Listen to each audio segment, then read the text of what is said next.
घड़ी की तुम गुहार दो। मान वान शान या कि जान गाहो दान, आज एक धनुष के बाण पे उतार दो। जिसे तू प्रेम से विदा कर रहा है, उसी देवकी का 8वां पुत्र तेरा काल बनकर जन्मेगा और तुझे संसार से विदा करेगा।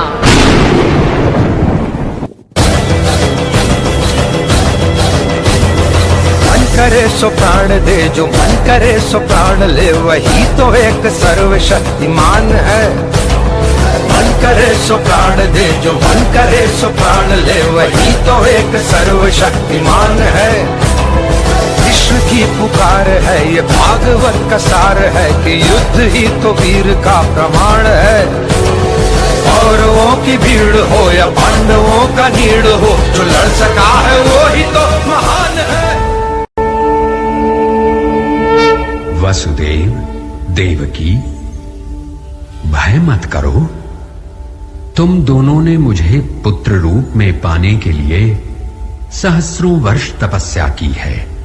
तुम्हारे अनन्य प्रेम से प्रसन्न होकर ही मैंने आज तुम्हारे यहां जन्म लिया है। वसुदेव, विलंब मत करो, मुझे तुरंत यमुना के पार गोकुल ले जाओ। वहां नंद की पत्नी यशोदा ने एक कन्या को जन्म दिया है। यशोदा प्रसव की थकान में बेसुध सोई होगी। उसके पास मुझे लिटाकर उसकी बच्ची को यहां ले आओ।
ब्रज में आनंद भयो, जय यशोदा लाल की।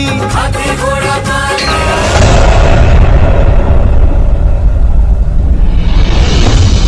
मूर्ख कंस, मुझे मारकर तुझे कुछ नहीं मिलने वाला। तेरा काल कहीं और जन्म ले चुका है। तेरे जैसे पापियों का नाश अब निश्चित है।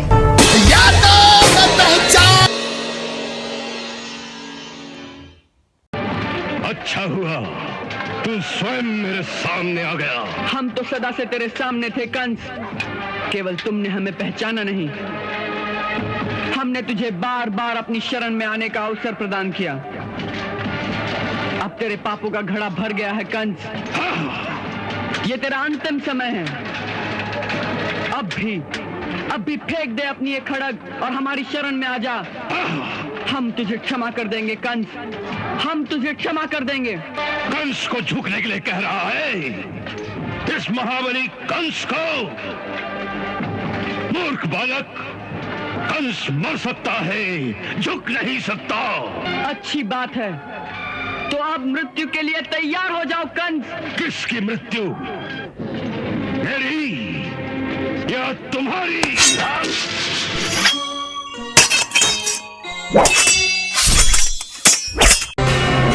ये मेरे 6 भाइयों के लिए, जिनके नन्हे कोमल शरीर तूने पत्थर पर पटक पटक कर उनके प्राण ले लिए। ये मेरे निर्दोष माता पिता के लिए, जिन्हें तूने इतने वर्ष बंद बंदी बनाकर रखा। और ये तेरे हर उस अत्याचार के लिए जो तूने गोकुल, वृंदावन और मथुरा के ग्वाल बालों पर किए।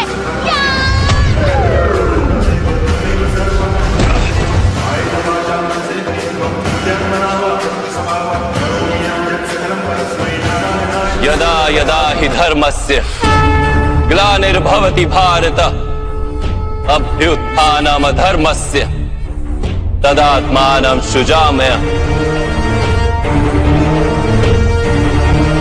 परित्राणाय साधूनां विनाशाय च दुष्कृतां धर्म संस्थापनार्थाय संभवामि युगे युगे। जब जब धर्म को हानि होती है, जब जब अधर्म में वृद्धि होती है, तब तब सत्पुरुषों के उद्धार के लिए, अधर्मियों के विनाश के लिए और धर्म की पुनः स्थापना के लिए मैं ही जन्म लेता हूं। ये प्रत्येक युग में होता आया है और आगे भी ऐसा ही होगा।